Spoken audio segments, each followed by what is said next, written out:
Oh, you came! I came because that is my phone. I was charging it. It isn't even plugged in. I was preparing to charge it. If there was one thing everyone in Busousia village agreed upon, it was this: never lend anything to Eric Wafula unless you have already said goodbye to it. That saying had become the most common thing repeated among all the villagers in Busousia. Children repeated it while talking to each other in schoolyards or playing in the large football field. Women laughed about it as they pounded maize beneath the shade of enormous guava trees. Old men shook their heads over cups of steaming chai, saying, "A hyena may return to the same carcass, but Wafula will never return your cooking pot." Everyone burst out laughing, except the people who had actually lent him something. Busousia village was a beautiful, lush green village known for its luscious sugarcane and diverse ecosystems. It rested between scenic hills where trees swayed like dancers in a trance. The air smelled of wet earth after the morning dew, roasting meat, smoke curling from mud houses, and sweet guavas ripening beneath old trees. The mornings began with roosters announcing the sun long before it climbed over the acacia-covered hills. Women lighting jikos while they sang tribal songs. Children raced barefoot to school, leaving tiny clouds of red dust dancing behind them. The village was peaceful for the most part. It had only one big problem. His name was Wafula. Wafula was not a thief. Oh no, he would be deeply offended if anyone called him one. "A thief steals," he always said proudly. "I borrow." There was only one tiny problem. Borrowing, according to Wafula, meant taking something today, using it tomorrow, forgetting it next week, and behaving as though it had always belonged to him. He possessed the memory of a chicken looking for yesterday's maize. Whenever anyone asked for their property back, Wafula's eyes grew as wide as a startled bush baby. "Your bicycle?" "What bicycle?" "The one you borrowed." "Oh, that bicycle." Then he would scratch his head thoughtfully. "I was just about to bring it." Those words had become another famous saying in Busousia. "I was just about to bring it." People laughed whenever they heard it because everyone knew they would hear those exact words again. The first victim that week was old Mzee Wekesa. Mzee Wekesa owned the strongest bicycle in the village. It was old. Its paint had faded until no one remembered its original color. The bell sounded like a goat with a sore throat. The seat leaned slightly to one side, but the bicycle could climb hills like a determined donkey. Wafula arrived early one morning wearing his biggest smile. "Mzee Wekesa, my son, I have a very small favor." "Ah," the old man sighed. Whenever Wafula said small favor, disaster usually followed. "I only need your bicycle for 1 hour. 1 hour, just one. I promise. You promise. I swear on my grandmother's cooking." Mzee Wekesa looked toward the sky. "Lord, give me strength." Against his better judgment, he handed over the bicycle. 1 hour became 1 day. 1 day became 1 week. 1 week became 1 month. Every morning, Mzee Wekesa visited Wafula. "My bicycle. I was just about to bring it." The next day, "My bicycle. I was repairing it." Another day, "My bicycle. The tires needed air." Another, "My bicycle. I didn't want it to get wet in yesterday's rain." Another, "My bicycle. I forgot where I parked it." The old man blinked. "You forgot where you parked my bicycle?" "Only temporarily."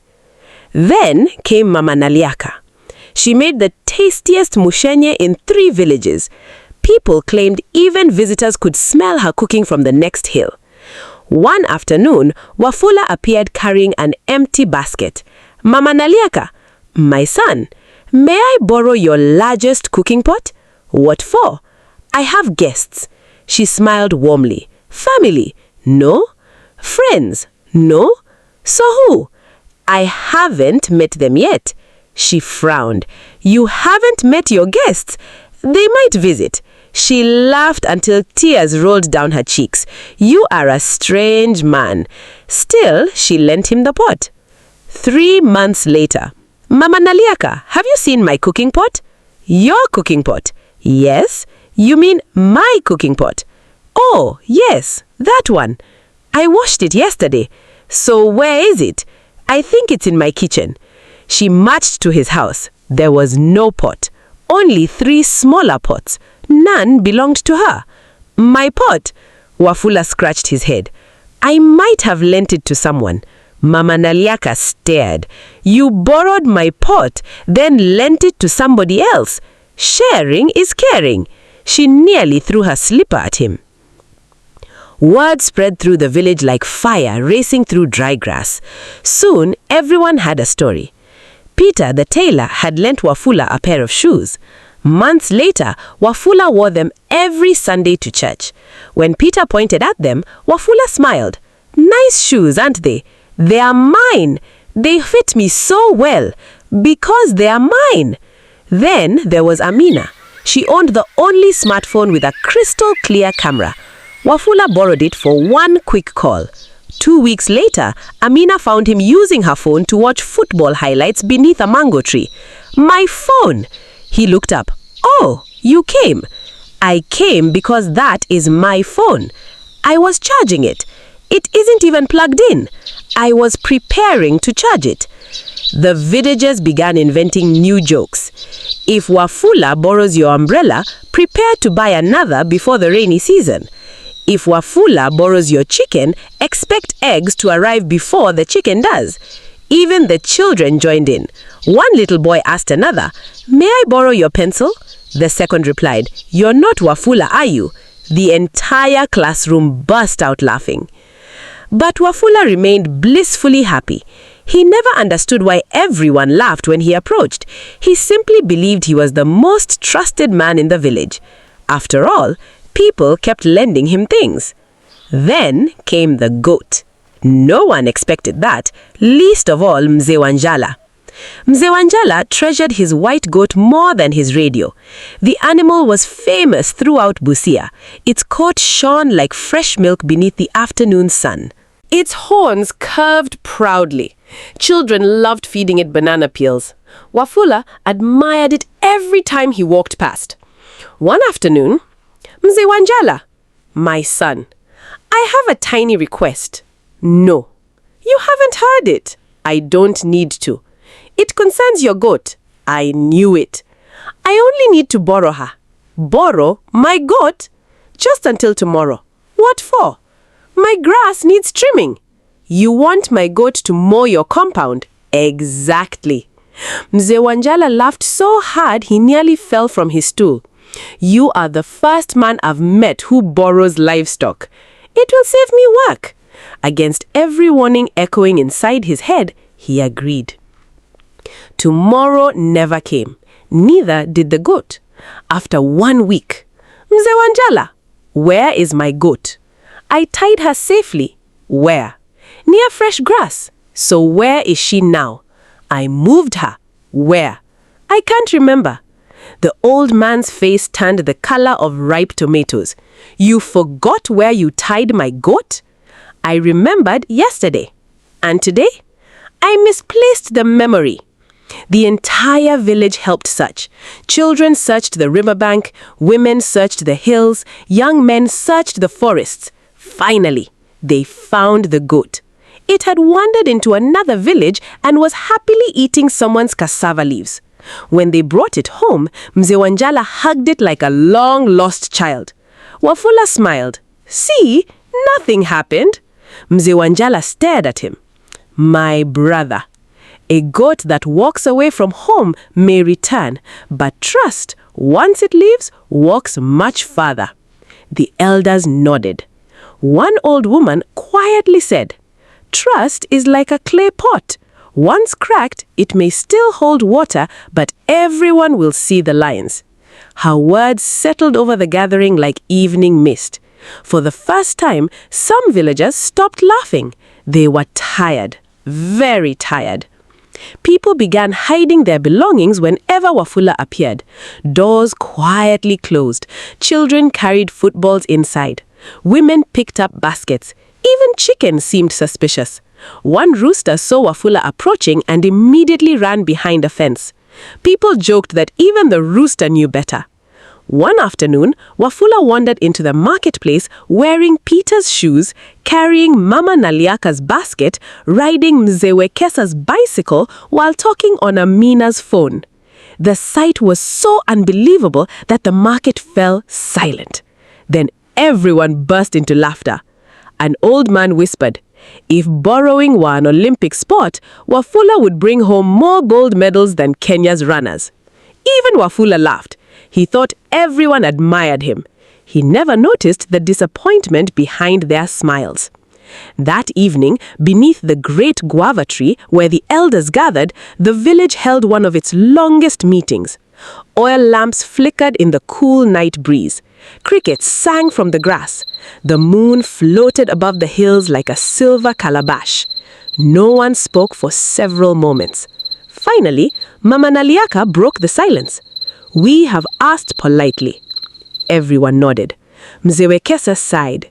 "We have reminded him." More nods. Amina folded her arms. "We have waited." Another silence. Mzee Wanjala stroked his recovered goat. And still, he does not understand. The oldest elder, Mzee Masinde, slowly rose to his feet. His beard was as white as cotton, and when he spoke, even the wind seemed to pause. "There is an African saying," he began. "The child who will not listen to the drum must learn from the dance." The villagers leaned closer. "If words cannot teach Wafula, perhaps experience will." A slow smile spread across Mama Naliaka's face. Peter chuckled. Amina covered her mouth to hide a grin. Even Mzee Wekesa's tired eyes sparkled with mischief. "What do you have in mind?" someone whispered. The elder smiled. "Oh, we shall borrow." A ripple of laughter spread across the crowd. "Borrow?" asked Peter. "Yes." "Borrow what?" The elder looked towards Wafula's small house where a lantern glowed softly in the darkness. "Everything." The laughter grew louder, echoing across the quiet hills. Somewhere in the distance, a hyena called into the night. It sounded almost as though it too was laughing. And in his little house, blissfully unaware, Wafula stretched, yawned, and smiled to himself. "These villagers are wonderful," he murmured. "They trust me with everything." Outside, hidden by the moonlit shadows, an entire village was preparing to teach him that trust is not measured by what people lend you, but by what you faithfully return.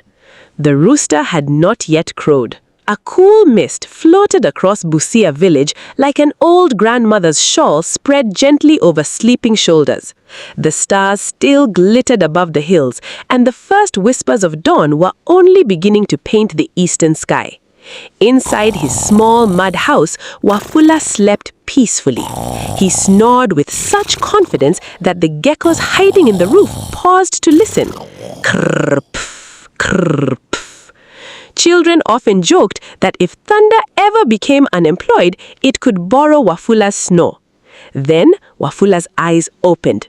He stretched lazily. What a beautiful morning! He reached for his blanket. His hand touched nothing but the woven sleeping mat. He sat up. His blanket was gone. He blinked once, twice.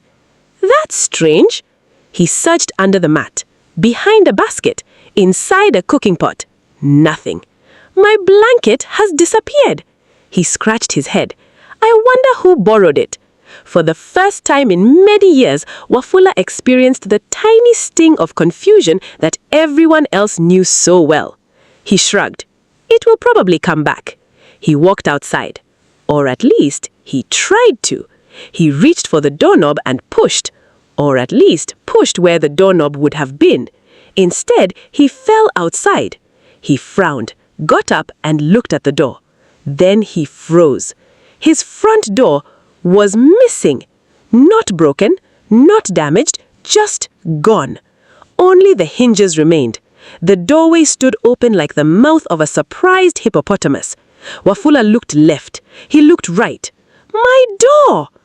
A little girl passing with a bucket smiled innocently. Good morning, Uncle Wafula.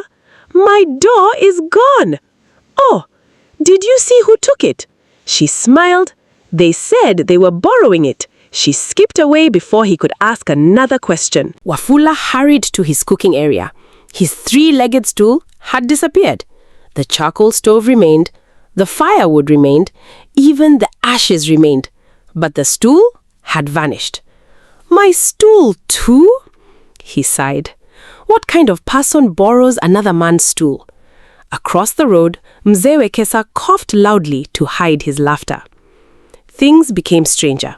His favorite cup had disappeared. His water bucket had disappeared. His walking stick had disappeared. His only umbrella had disappeared too. Even the old kettle that leaked from one side had vanished. Wafula stood in the middle of his compound, turning in circles. What is happening? Mama Naliaka happened to pass carrying vegetables. Good morning, Wafula. Someone has stolen my things. Oh dear. Not stolen, just borrowed. She smiled sweetly.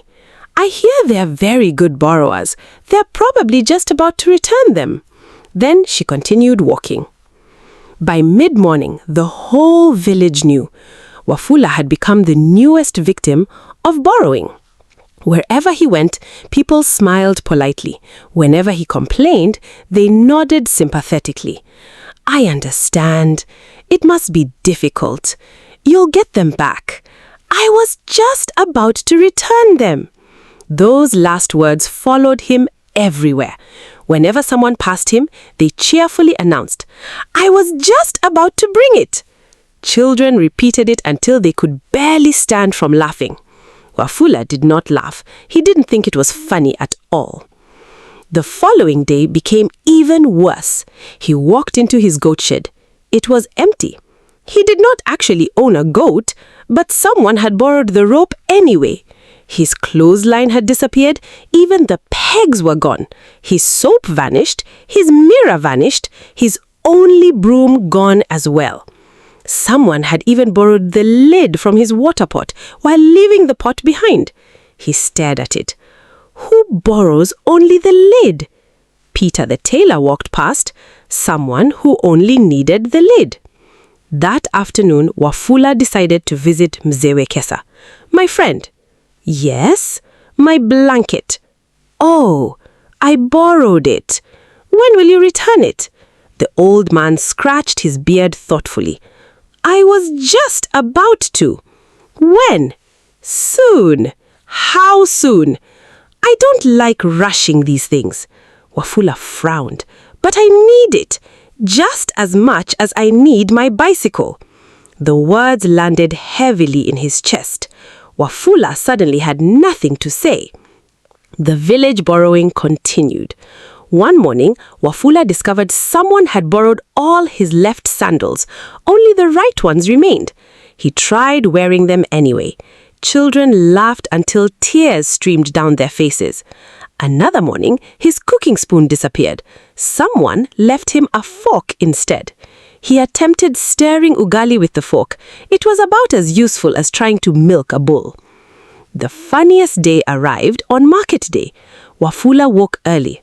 I still have my trousers, he smiled. I still have my shirt. Excellent. My hat? Gone. Oh well. He reached for his belt. Gone. His trousers immediately slipped to his knees. From outside came uncontrollable laughter. Someone had replaced the belt with a long vine. He tied it around his waist. Halfway to the market, the vine snapped. His trousers fell. Women laughed hard enough they leaned against each other. Even the village chief who was walking by covered his mouth. One old grandmother wiped tears from her eyes. My son, she gasped between laughs. Today your trousers have remembered how many people are waiting for their belongings. Yet, beneath all the laughter, something was changing. Wafula no longer walked through the village with his usual swagger. His shoulders drooped. His smile faded. People still greeted him warmly, but every missing item reminded him of something. Waiting, wondering, feeling ignored, exactly as they had. One evening, rain clouds rolled over Busousia. The wind bent the banana leaves until they whispered together. Thunder rumbled across the hills. Wafula searched frantically. My umbrella! Then he remembered. Borrowed. He ran home. My blanket! Borrowed. He looked for his kettle. Borrowed. The rain poured down like 1,000 drummers beating the earth. He sat in his house shivering. Water dripped through the roof. For the first time in years, he understood what it felt like to need something that someone else refused to return. The next morning, he visited Amina. She was watering flowers. I came about your phone. My phone? The one I borrowed. Yes? I'm sorry. She looked up. You are? I'm sorry. She said nothing. He continued. I thought borrowing wasn't a big problem. It is. I know. I never thought about how people felt. Clearly. I do now. Amina smiled gently. Good. But an apology is like planting maize. What do you mean? You don't eat the harvest the same day. Those words stayed with Wafula. That afternoon, Wafula pushed Mzee Wekesa's bicycle into his old man's compound. It had fresh oil on the chain, the tires were pumped, the bell even rang properly. I fixed it. Mzee Wekesa blinked. My bicycle? I should have returned it months ago. The old man's eyes became moist. He slowly placed his hand on the bicycle seat. I had almost forgotten how she looked. Next came Mama Naliaka. Wafula traveled all the way to the neighboring village. He found the family who had borrowed her cooking pot. He apologized. He carried the enormous pot home balanced on his head. When he placed it before Mama Naliaka, she smiled so brightly that even the sun seemed jealous. My pot. Yes, your pot. It has traveled more than I have. They both laughed. Peter received his shoes, the village carpenter received his hammer, the pastor received his lantern, the school received 3 footballs Wafula had completely forgotten were stored behind his house. People watched in amazement. One by one, lost possessions returned home. Children began following Wafula through the village, not because he was borrowing things, because they wanted to see what would appear next. Look, he found another basket and another watering can. My father's fishing net. The procession became so long that villagers joked it looked like a wedding parade. 3 days later, Wafula stood under the great guava tree where everyone had gathered. The entire village was there. Old men, young mothers, children. Even Mzee Wanjala's famous white goat wandered among the crowd as if it wished to hear the speech. Wafula took a deep breath. I owe everyone an apology. Silence settled across the gathering. I kept telling myself I was borrowing. He looked around the circle. But borrowing without returning becomes something else. Several elders nodded. I hurt a lot of you. I broke promises. I damaged friendships. I laughed when people waited. His voice trembled. But when my own things disappeared, he smiled sadly. I finally understood. He lowered his head. My grandmother always used to say, he paused, a person is a person because of other people. I had forgotten that. I thought possessions mattered, but trust, he looked toward Mzee Wekesa. Trust is worth more than bicycles. He looked at Mama Naliaka. It is worth more than cooking pots. He smiled at Amina. It is worth more than phones. Then he looked around the entire village. It is worth more than everything I ever borrowed. The oldest elder, Mzee Masinde, slowly rose. My son. Yes, elder? Have you learnt your lesson? I have. The elder smiled. then perhaps the village has something to return. He clapped twice. Suddenly, villagers appeared from every direction carrying Wafula's missing belongings. His blanket, his stool, his umbrella, his bucket, his broom, his kettle, his belt, his cups, even his front door. The children carried it proudly like a trophy. Laughter rolled across the village like rain sweeping over dry land.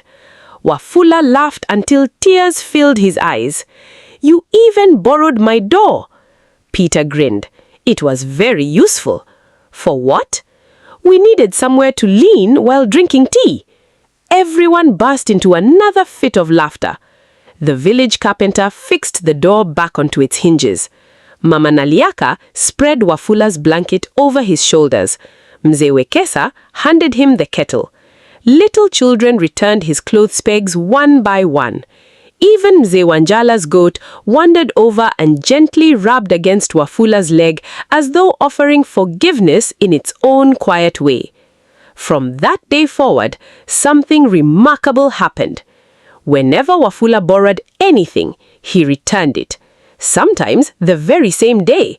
Sometimes cleaner than when he received it. Sometimes with a small gift of bananas or fresh vegetables as thanks. Slowly, the laughter changed. People no longer laughed at Wafula. They laughed with him.